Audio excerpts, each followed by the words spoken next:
to follow Jesus and to build his church is an invitation into the infinite.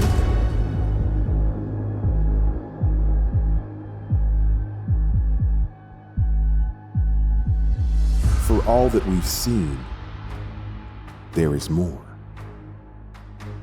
For all that we've created, there is more.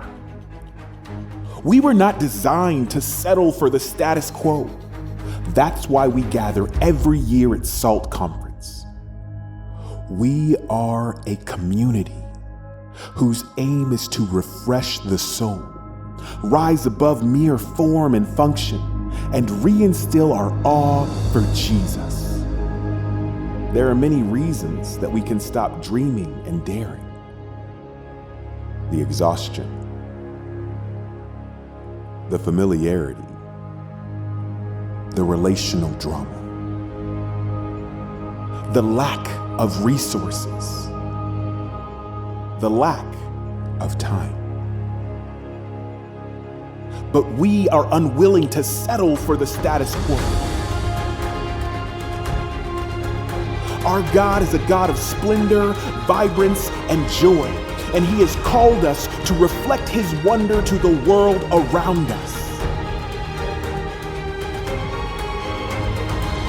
It's time to dive in and dive deeper. It's time for a curiosity comeback.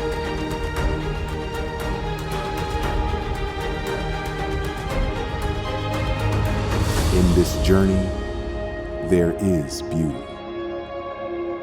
In the seeking, there is finding.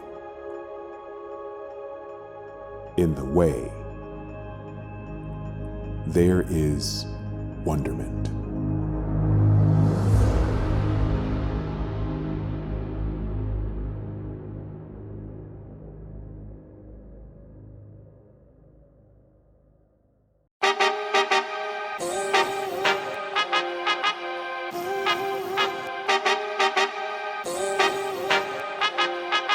All right, guys, welcome back to the Monochrome Podcast. We are so glad you are here with us today. Psych, this is not actually the finale episode.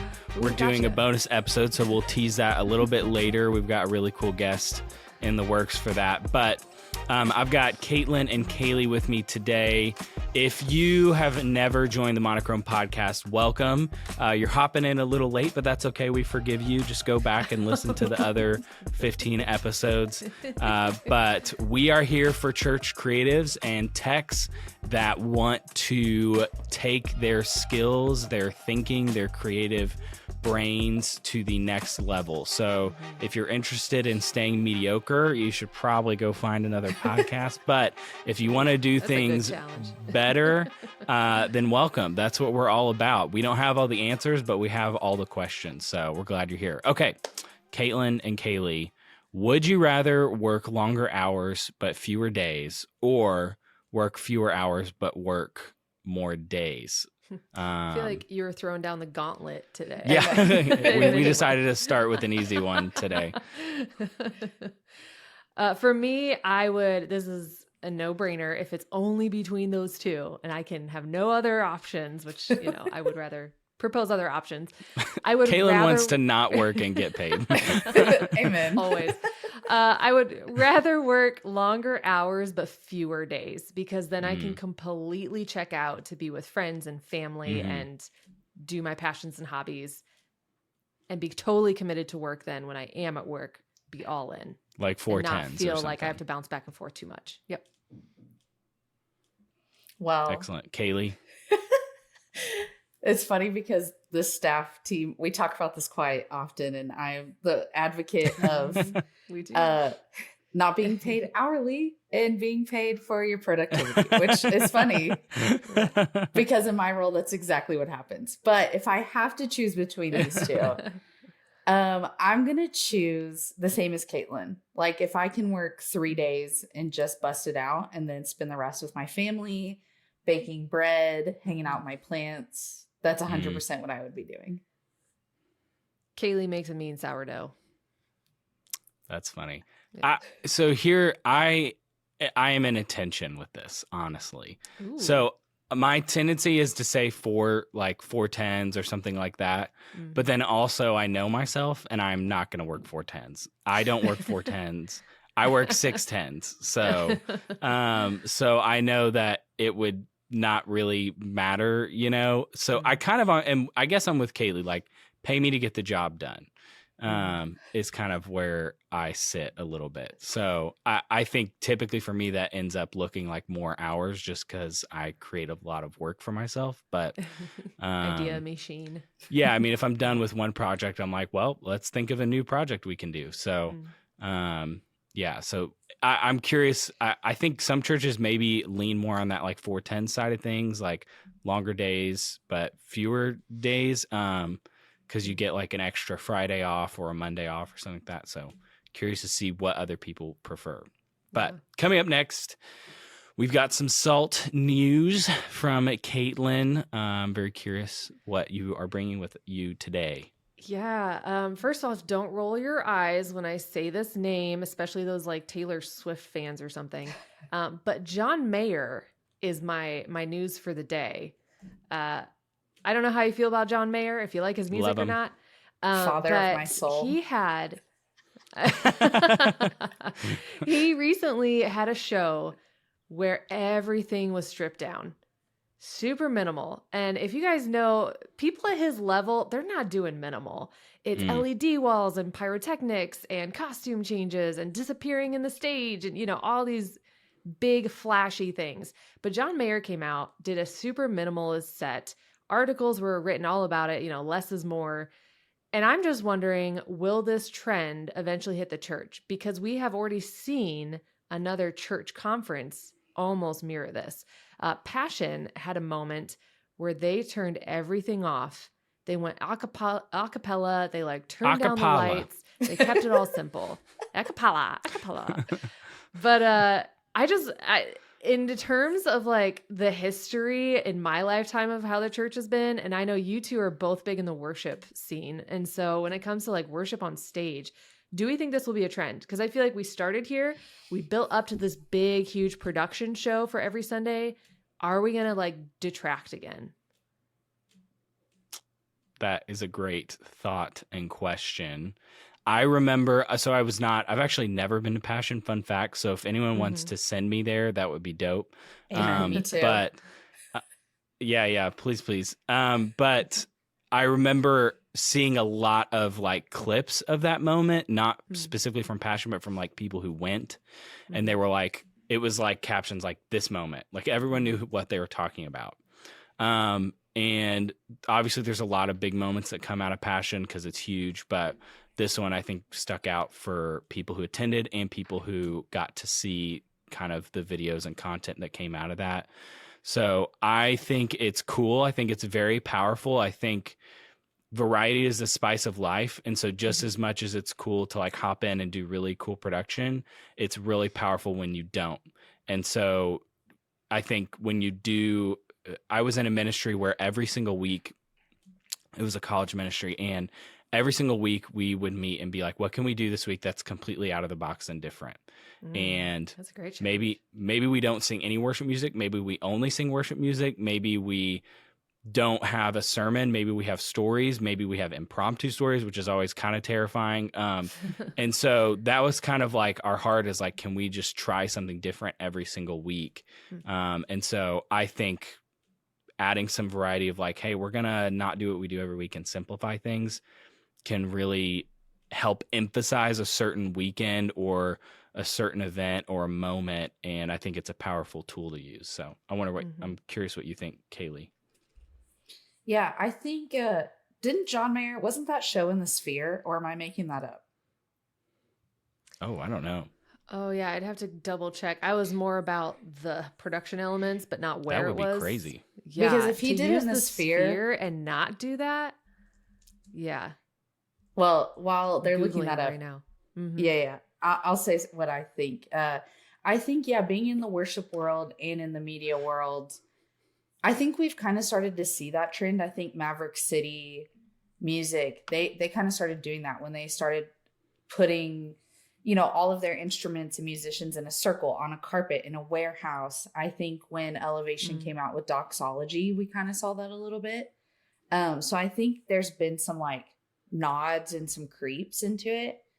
But I'm just wondering if we're in a space and time where there's so much lights, sounds, stimulation thrown at us on the daily with these little things, our smartphones, where it's like we want to go back to the basics in the church of meeting with Jesus and introducing people to Jesus through the simplicity of art and creativity. And I think LED screens and wonderful sound is important. Like, I love those things. I love high tech.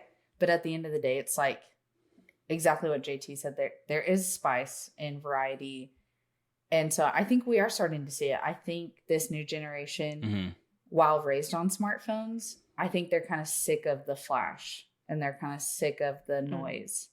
And so, yeah, I think it's cool. As you're talking, my brain, so I was classically trained violinist, small flex, but my brain Humble goes brag. to like thinking about classical music, and the importance of dynamics is huge. Like if you're a classically trained musician, and I feel like this gets overlooked a lot in pop music or even worship music, and like you kind of like hit one volume and you're there.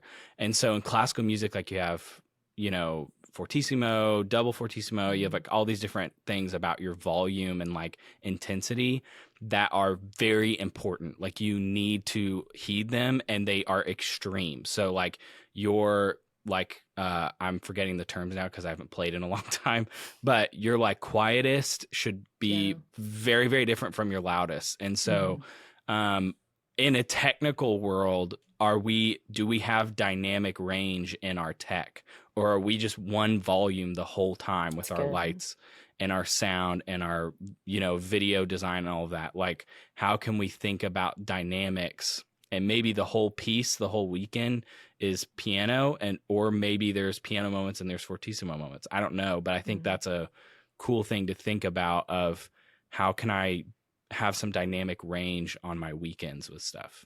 I love that your mind went there, because mine did too. And I was like, there's a reason acoustic versions become a huge deal, and that people re-record in acoustic versions. There's a reason people don't get out of their cars until that bridge comes, when the music drops out and just the voice sings before the band comes back in, and then you can get out of your car because the cool part's over of the song, But that same correlation, you nailed it. Like, are we having that variety with our technical elements as well? Or is it just, we hate the saying, but flash and trash, just lots of flashing lights. It's just trashy design. It's just to have, big visual elements out there.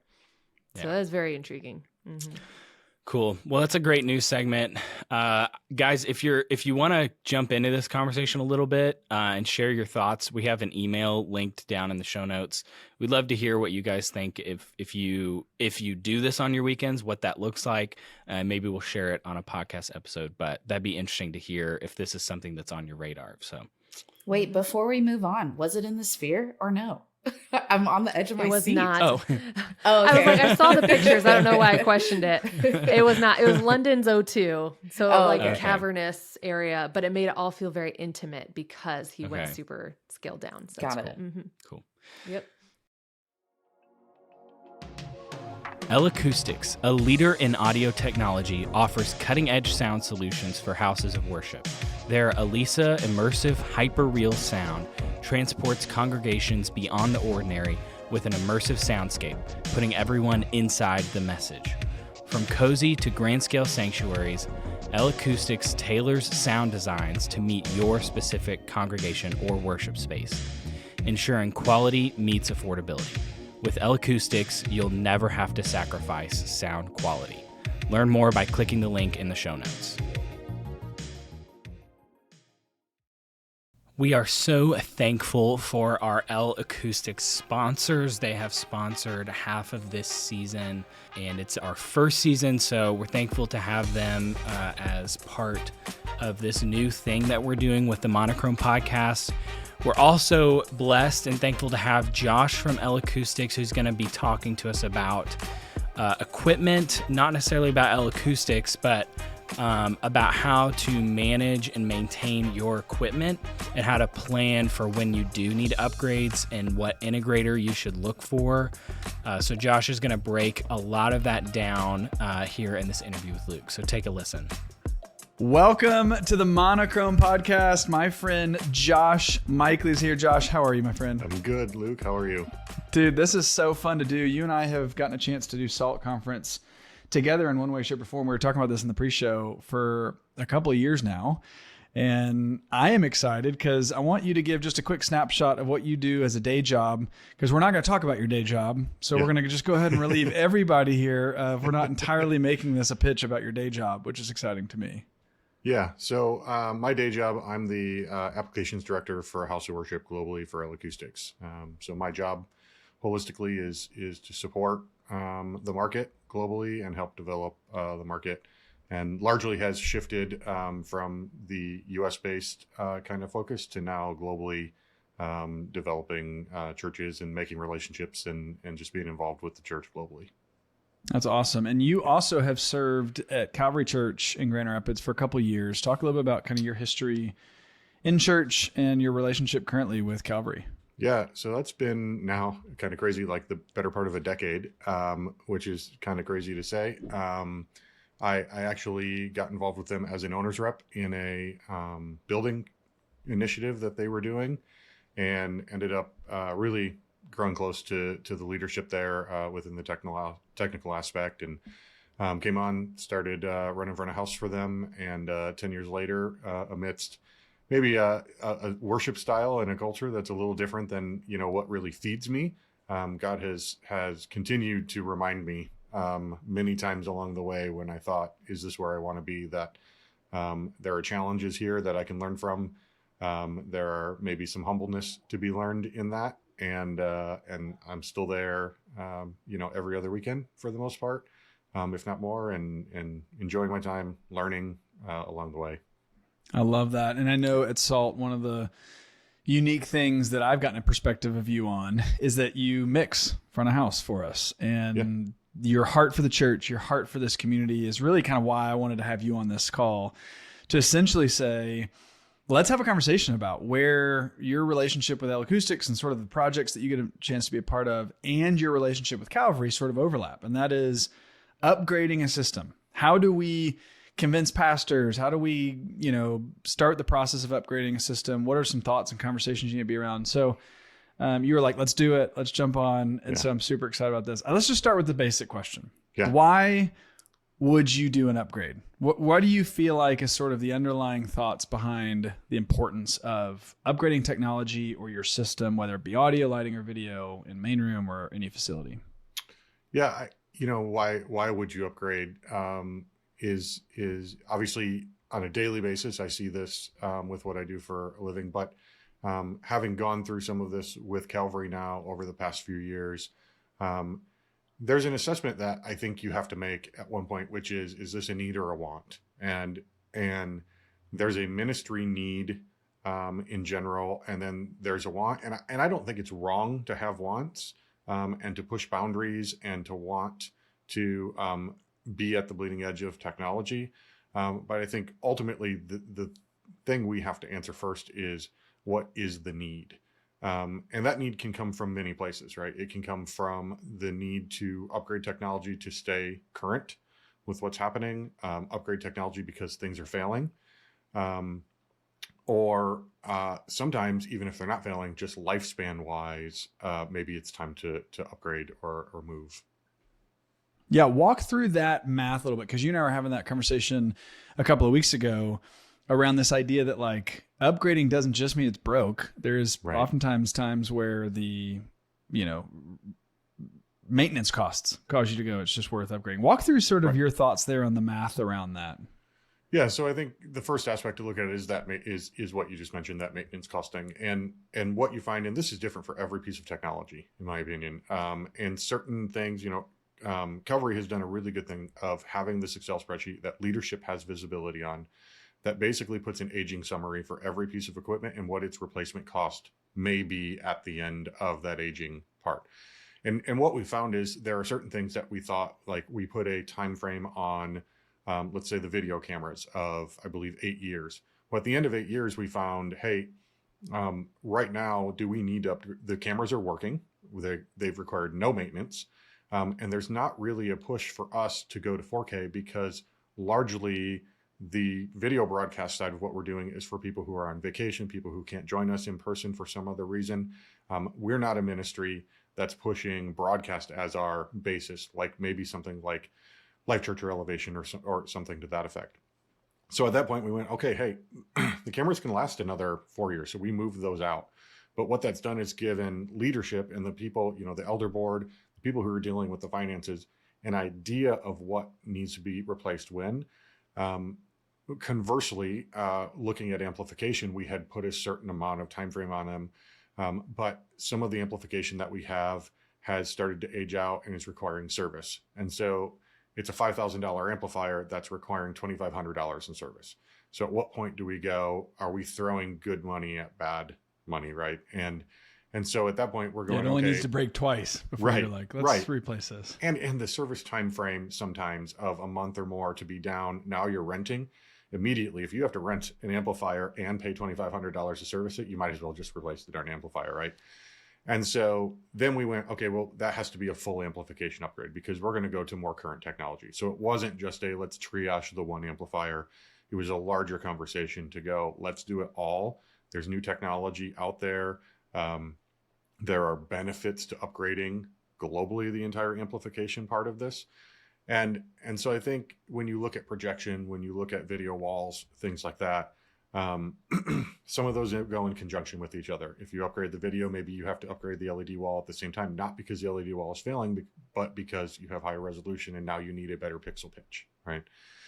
And so I think that's the conversation that has to be had. And I think a level of transparency about that to leadership, to people who don't necessarily understand, is this a need or a want? And you have to make that case in a good way. We were talking about this a couple of weeks ago, and I was told by a mentor of mine one time that when you have a need, or when you have to go to leadership with something, maybe it's a change, maybe it's something new, you better have 4 really good reasons. And you need 4 because one of them will be wrong. Guaranteed, you will walk in the room and you will realize there was something you didn't realize or you didn't understand about the picture. So then you have those other 3 reasons, and it's really hard to refute when you have 3 really good based reasons that are based in reality. Yeah, it's like if one of your reasons was, well, we keep getting John, who's one of our longest tenured, congregants, and he's an elder. He constantly keeps saying he can't hear. And then you go to the meeting and go, well, as John has explained to us for the last 14 straight Sundays, we can't hear. And then they go, yeah, well, John's deaf. And you're like, okay, I guess that's thrown out, right? So like, I need 3 others is what you're saying. Yeah, exactly. I love that. Yep. Well, talk to me a little bit about sort of the role of an integrator. You are a huge fan of this person, and walk me through kind of why integrators have such value in your perspective. Yeah, so I have an interesting view on this as a whole because I have been an end user as a technical director and a front of house engineer for large churches. I have been an integrator for a long time. I've been an owner's rep, and I'm now a manufacturer. And so I've seen. So you've seen the whole puzzle, every whole thing, right? And I've been on the giving and receiving end of all of those things. Yeah. To me, the value of an integrator comes in terms of a partnership between you and them, and that hopefully, when you choose an integrator, it's an integrator who believes in your vision, and hopefully, you have vision, right? And you have a goal. If you don't, you need to start there before the integrator part, right? Because that's going to be their first question. What is the vision? Where are we going? Right. Yeah. It should be, right? If the integrator you've chosen just wants to sell you equipment, well, there are websites for that, right? You can go to Amazon, Sweetwater, Full Compass, whatever. The value that an integrator brings to you is understanding the holistic picture, hopefully, of what you're trying to do.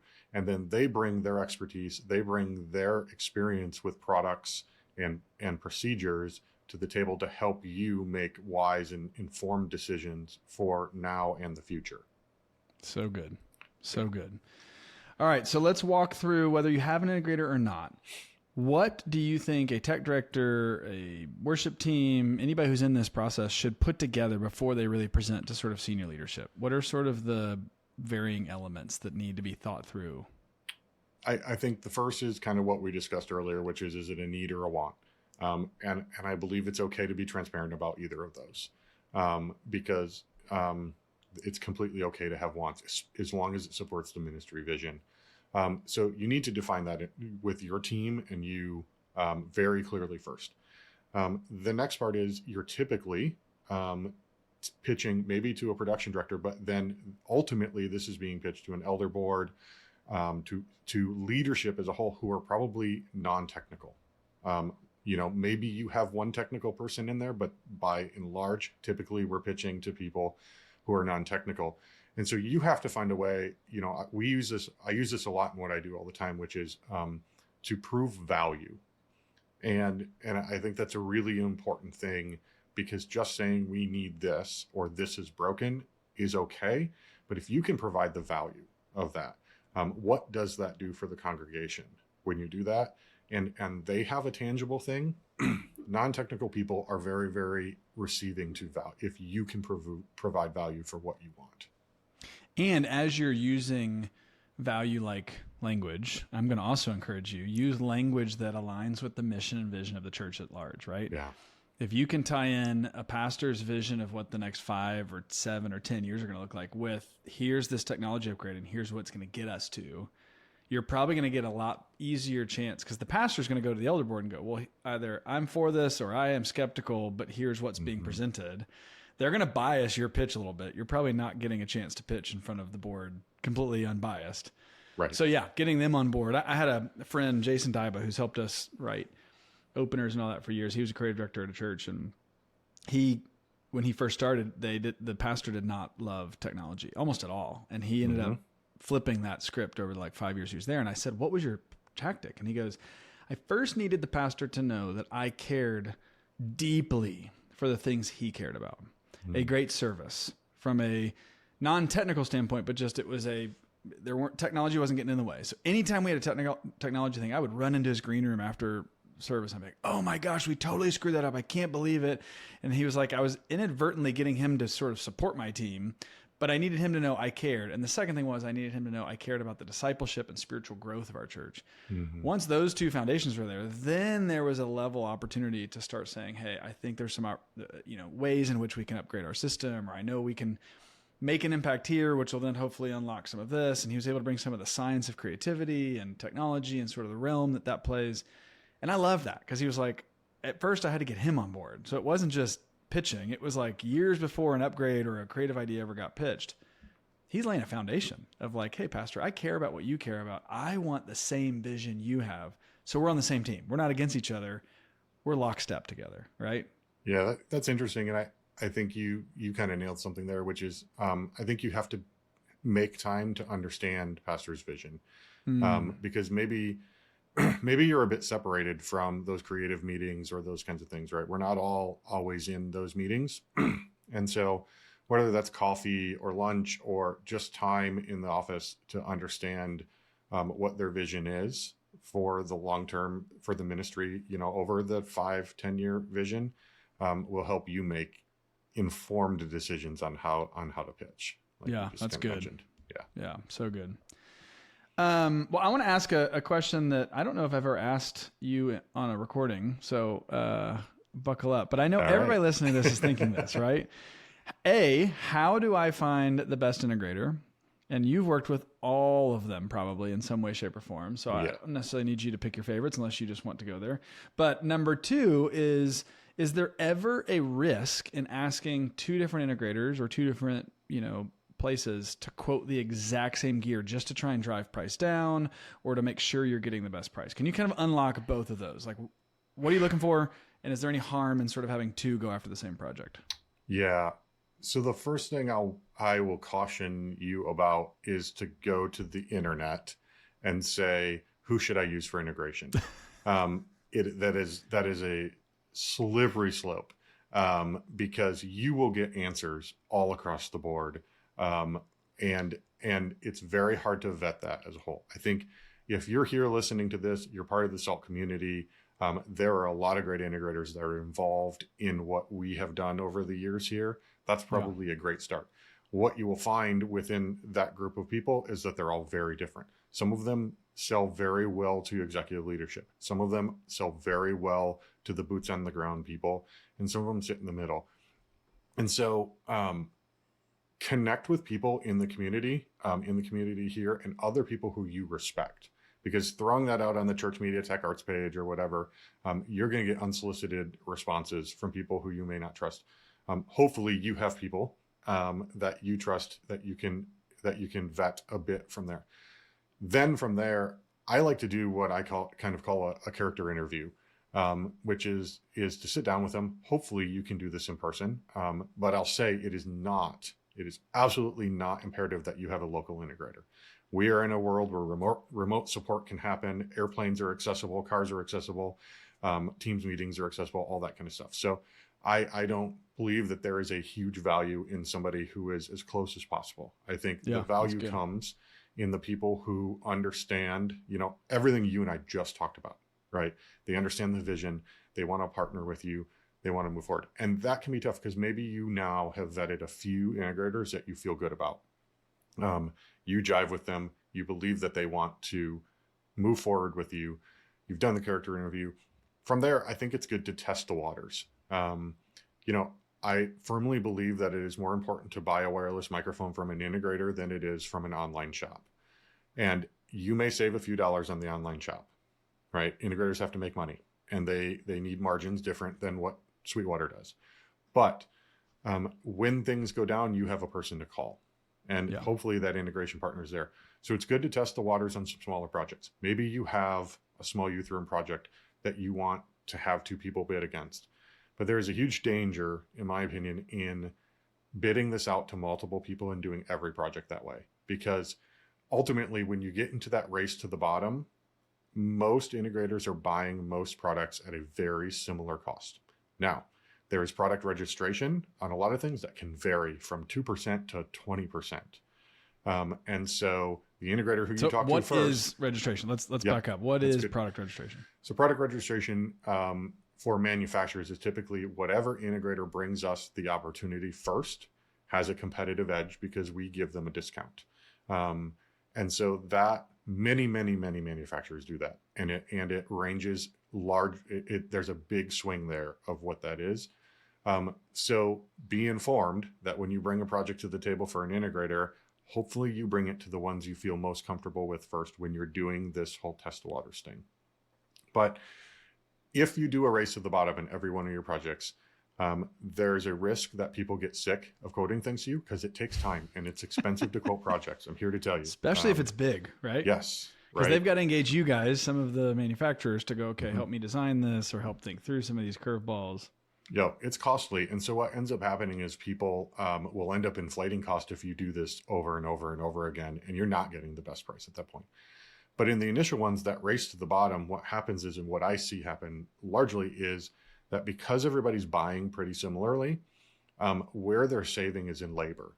And where that will affect you is on the end of the project. If a company bids the labor very skinny, they will be very attentive at the beginning. And by the end of the project, when you need them most, they'll go, we're out of hours, man. It's on you. Or they'll start sending you change orders, right? Which just flips it. Now, all of a sudden, you end up paying more. And so there is a value to figuring out, hey, I have two, maybe even three, don't go more than three companies who I want to test on a project.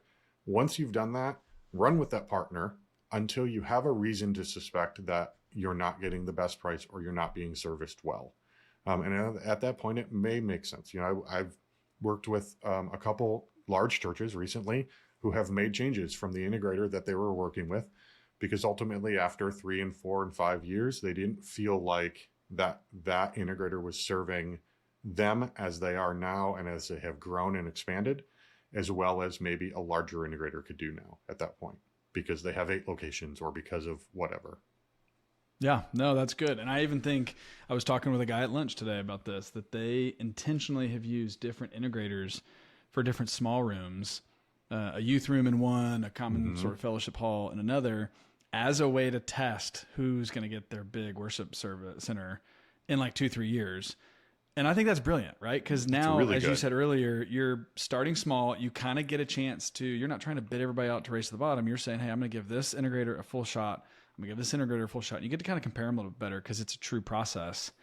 Now, someone listening is going, Luke, I don't have 4 or 5 rooms to, evaluate all this.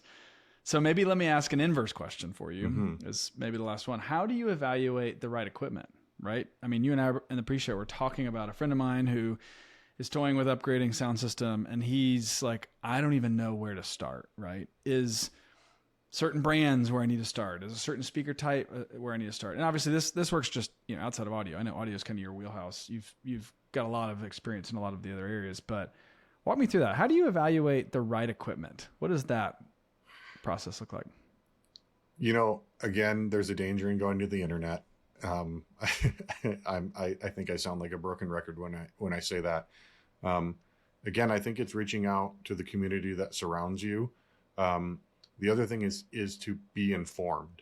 And that's the purpose of things like SALT. The reason that us as vendors come to SALT, other than the purpose to support the ministry purpose of SALT, is to also expose you to our stuff. And so hopefully you have some amount of exposure. Maybe it's go to Infocom, maybe it's go to NAB, maybe it's go to, other conferences that are like SALT. But hopefully you can get a sense of what the technology is from a speaker system, what is the sound you like, and then also reaching out to your community as a whole and looking at what are churches who are similarly sized to you doing, and what is the trend in that. That is something you can find on the internet just by scrolling through pictures that people have posted and things like that, and go, there must be a reason that 13 out of 15 churches are using this one that are of similar size and similar vision to what my church is. Yeah, I have another encouragement there, which is in the similar vein. There's a church here in town that the technical director, this has been since resolved, but when I first met one of them, there are 2 churches that sort of shared a street, essentially, like on either side of the streets. And both of them were similar in their sort of modern take, obviously a little bit different theologically, but size of church was similar, Sunday experience was similar, and neither tech director knew the other. And I remember challenging both of them, walk across the street, knock on the door, go ask for this person's name, here's the guy's name, and meet each other. Because when you get into a project like this, when you start questioning, okay, it may be time to upgrade, it's a phone call like that goes, hey, have you guys done an upgrade? Do you like what you have? Would you have done it differently? Staying informed, asking those questions, and sort of being surrounded by a community, especially people in your own area. I don't know, Josh, from your side on the manufacturer, will manufacturers always do a demo, or does it have to be a certain size project, or does it the room have to sort of justify it? I don't know what that piece looks like, but at least you have other rooms maybe you can walk into in your own town and go, okay, well, I like that. Oh, I don't love the sound of this. Yeah. Demos is a slippery slope. And it will depend on the manufacturer, the size of the project, all those kinds of things, if manufacturers are going to engage in a direct demo. What I encourage churches that I run into to do is to go to services. And I know this is tough because you work on Sundays, right? But if you can create relationships where you can go in a midweek service or something to that effect, if you're in a larger city, you probably have a lot of churches around you that are similarly sized that you can go, like you said, make relationships and visit, find out how they like what they're doing. If you are of a larger scale, you need to take a Sunday or 2 off, as hard as that is, and go visit a church of a larger scale who's using similar technology to what you want. And if you absolutely have to do a demo, it is best, whether it's manufacturer supported or integrator supported, to do a side by each of a mono hang of and I'm talking PA, right? But I think this is good with video cameras and everything too. Do a side by each thing, because ultimately our memory, our audio memory, our visual memory is very short. Yeah. And so you want to do the You're most saying simple hang thing. both of them, put both of them on your stage, whatever that Yes. looks like, right next to each other, and hear them A/B. Yep. Because week over week, vocalists change, microphones change, the temperature changes, all of that kind of stuff. If it's video camera based, video walls, I think it's easy to go place to place and just say, I like how that looks or I don't. But when it comes to some of the more intricate things in the video systems, like cameras and in the audio systems, you need to have a reference to understand, do I like this sound or this sound? Do I like this image quality or this image quality? And it's too hard to do that weekend over weekend. Once you experience what you want, then it's really good to go experience a service and something very, relatable as well. But that first part that you mentioned, which is just making connections and getting out there, I think will resolve a lot of those questions quickly. I love that. Josh, as we wrap up, I know you have a huge heart for this community. You have a huge heart for people who mix on Sunday. You have a huge heart for people who serve in technical ministry. What is a word of encouragement you want to leave them as we wrap up? I think it's to not be frustrated when the process doesn't go how you would like it to. Or when you are inheriting, maybe you're a new tech director going in somewhere, that what you're inheriting isn't what you would most desire. It's something I deal with, as I mentioned earlier, that there's a conflict sometimes between what I'm serving and what I would desire, right? And so to step back and understand that it's not about you, that it's about all of the people who are sitting in those chairs in the greater ministry vision, to have it's okay to be humble. It's okay to be frustrated, but to keep the vision of why we do what we do, why we serve the church, whether that's in a full-time position or a volunteer position, and to have an amount of grace for timeframes and people's inability to understand what we do and people's criticisms of what we do, and to just sit back and be comfortable sometimes in uncomfortable positions. I love that. I feel like what you're saying is a lot of people would try and say, trust the process. And you're saying you may not have to trust the process, but you do need to have grace with the process. Yes. Yeah. That's I good. love that. Yeah. Josh, how can people connect with you if they want to continue this conversation? So I think you guys mentioned you'll throw some contact out there, but Instagram is a really good way to get a hold of me. It's just josh.feelthemusic. I don't put my last name because it's pronounced Maichele, but it's not spelled that way, so nobody can find me. So it's just josh.feelthemusic. Hit me up there. I'd love to connect with all of you, even if it's just to have a coffee, have a dinner together. I travel constantly around the country, so if I know where you are, it's a lot of fun for me to go be somewhere for a calibration, but then get to share time with other people in the area. I love that. Josh, thanks for your time. So grateful for all you're sharing. Thank you. I appreciate it being here. What an awesome conversation with Josh. So thankful for them. We hope you got some value out of that and found some help for if you're looking to upgrade your system, when you should think about that, what integrator to go with. If you have any questions, feel free to shoot us an email, the email in the show notes down there. Also, I wanted to let you know SALT conference is coming up. It's October 16th through 18th. We just announced the theme. Super excited about it. But if you are looking to stretch your budget a little bit, you need to go and register right now. And the reason that is because this episode is airing on June the 18th and prices are increasing June 20th. That's a Thursday. So you've got 2 days to get your group together and get registered before the price increases. It's the lowest it'll be. We price increase incrementally as we get closer to conference. And so if you're really wanting to lock in your spot at the best rate, go and register right now. We want you there. We want you there affordably, and we're super excited about this year. There's lots of great speakers. You can go to salt2024.com to register and learn more about all of the great speakers coming. So go check that out. Man, I love the new segment and what we've been talking about. I think it lends itself to being excellent, and that is kind of what I want to talk to y'all about in our pastoral moment for this episode. It is being excellent.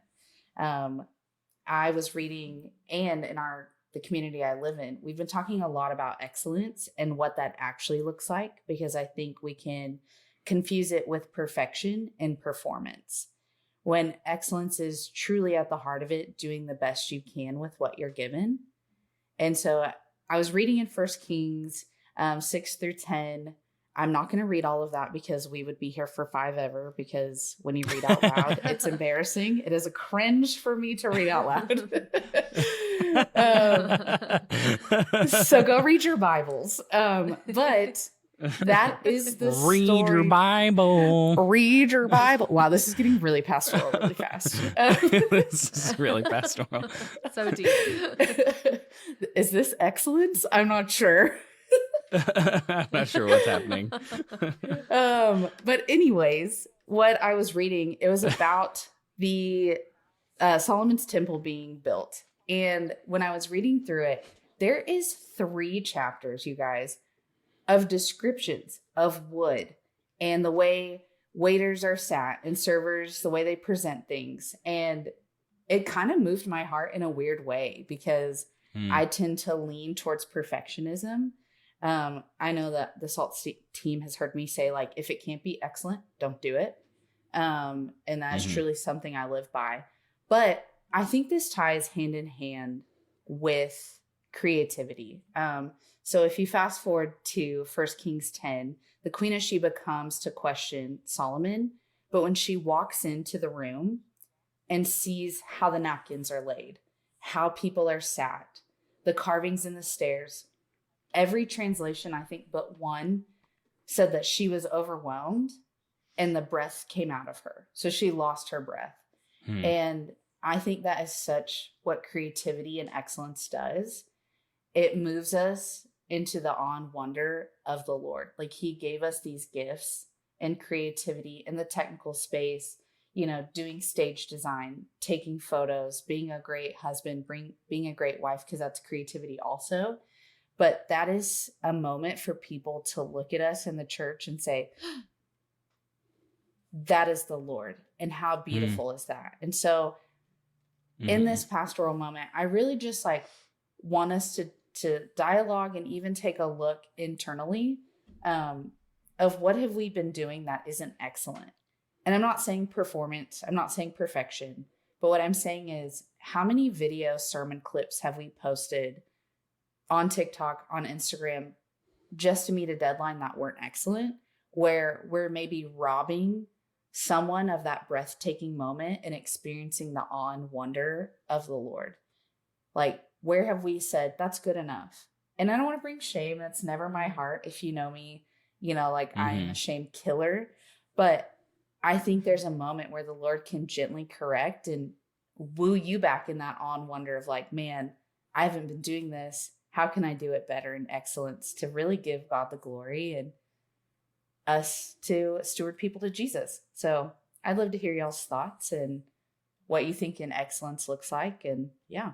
I love that. I think it cuts deep, you know, because we want to get things done and you want to achieve the deadline. And we're not saying screw deadlines, just skip them, you know, who needs them? But what does it mean to really be intentional about doing things well? And maybe that means you say no to some projects so that what you're doing, you can actually do really well. I think that's a frustration a lot of creatives have. It's a frustration I have often of, like, I feel like I have so much to do. I can't, like, actually put the time into something that I really would want to make it good.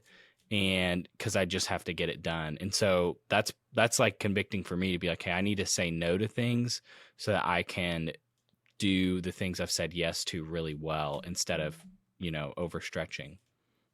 Yeah. And sometimes I think it's, yes, deadlines. That's a big one for, I think, some people, especially in churches. Like, you have a firm deadline, it's got to get done. Like, there's no question. But sometimes I think it's just how much is on the to-do list. And yes, saying no definitely helps. But it's just so easy. You need these check-ins to say, okay, am I just checking things off the list? And if so, how is that ever going to help things get better?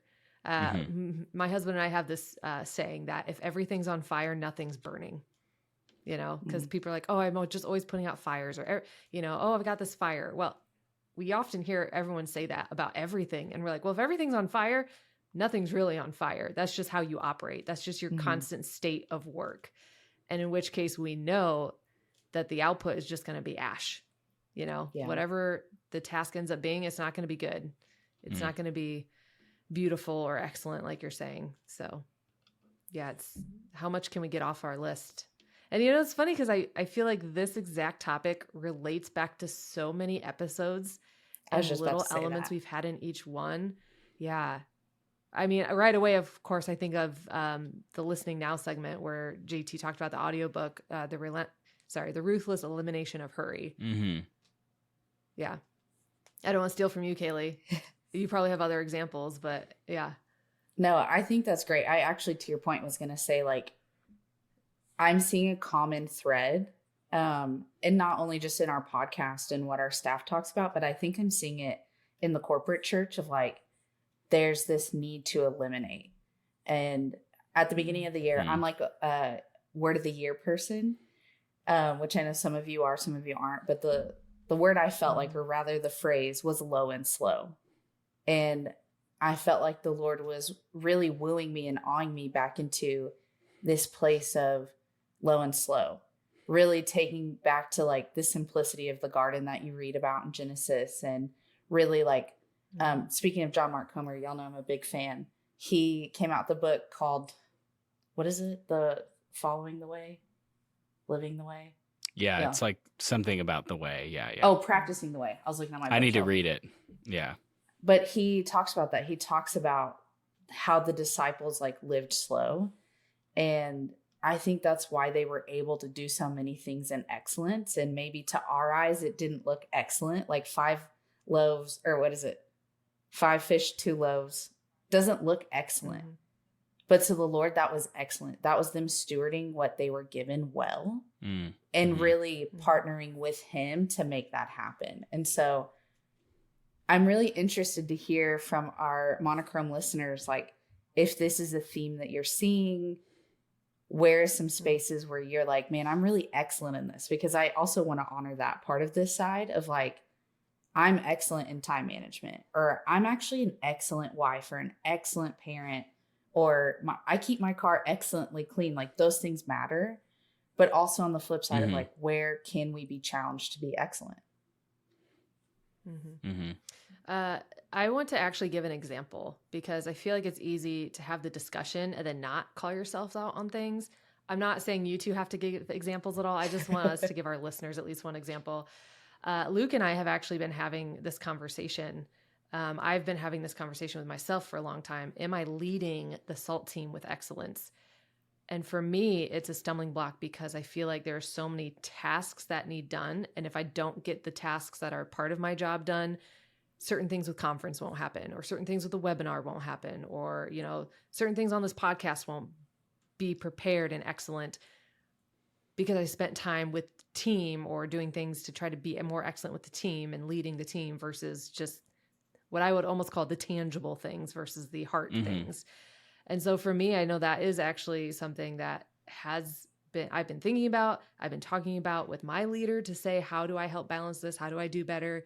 Please help me learn how to be more excellent. But yeah, for me, that's a specific example of where I have recognized I need to be more excellent than what I am. But I really appreciate you calling out. We have to also say what we're being excellent at. Humans are complicated. Sometimes we're like, we are the smartest, best person in the room. And then we walk into the room and we're like, we don't know anything we're talking about. I should never have said that. Why did I raise my hand in that meeting? We're very contradictory in that way about ourselves. So it's good to know where you're falling short and not to demean yourself, but to say, how can I be better? And then where you're doing well, because we've got to acknowledge where we're doing well too. Very good. Thank you for that, Kailey. Coming up next, Caitlin is bringing our creative challenge. As if the pastoral moment was not challenging enough. We got another challenge for you. So bring it on, Caitlin. For this week's creative challenge, I want to reflect back a little bit on episode 12, where we talked about the importance of story and how we are so used to telling stories and having it be part of our church. And how do we be better storytellers? So the challenge for this week is this. Take that story, whatever story you're trying to tell for a project right now, or the story of your church, and write it down in 6 words. Some of you might balk at that. Maybe you're working on a testimony for someone that you're going to share on Sunday service. And you're like, how do I narrow it down to 6 words? But this is the challenge. This is what stretches creativity and imagination and pushes us past boundaries to think differently. So sit down, look at basic sentence structure. If you Google it again, you need a verb, you need a subject, you need a noun, maybe an object. But, sit down and write in only 6 words that story. I think that you will see how it can stretch you, how it can change you, how it just makes your imagination flow, and how it makes you a better storyteller. And of course, don't forget to use hashtag #SaltCreativeChallenge. I know this might be a little difficult, but we would love for you to share that 6-word story on your socials. Tag us so that we can see it, so we can share it with others who can be encouraged and try the challenge themselves. Thank you guys so much for joining us for episode 16 of the Monochrome Podcast. In case you didn't know, we're actually doing a 17th episode. So this week is not the last week. We're doing a 17th episode. We've got a really special guest, surprise guest coming. We're super excited about. We want you guys to come and listen. It's going to be a little longer episode. Luke's going to be a part of it. We're going to have some additional segments in there. It's going to be action-packed, just like the rest of these have been. So go and check out episode 17 next week. And then we're gearing up for season 2. So if you have any ideas for speakers, segments, feedback for this season, please shoot us an email at info@saltcommunity.com. It's down in the show notes. We would love to hear your thoughts and implement some of those in the next season of the Monochrome Podcast. Also, we'd love it if you would go and give us a 5-star rating. Helps us a ton, helps us to know we're doing a good job, and it helps this info that we're sharing on the podcast to get out there to more creatives such as yourself. So thanks so much, and as always, we'll see you again next week.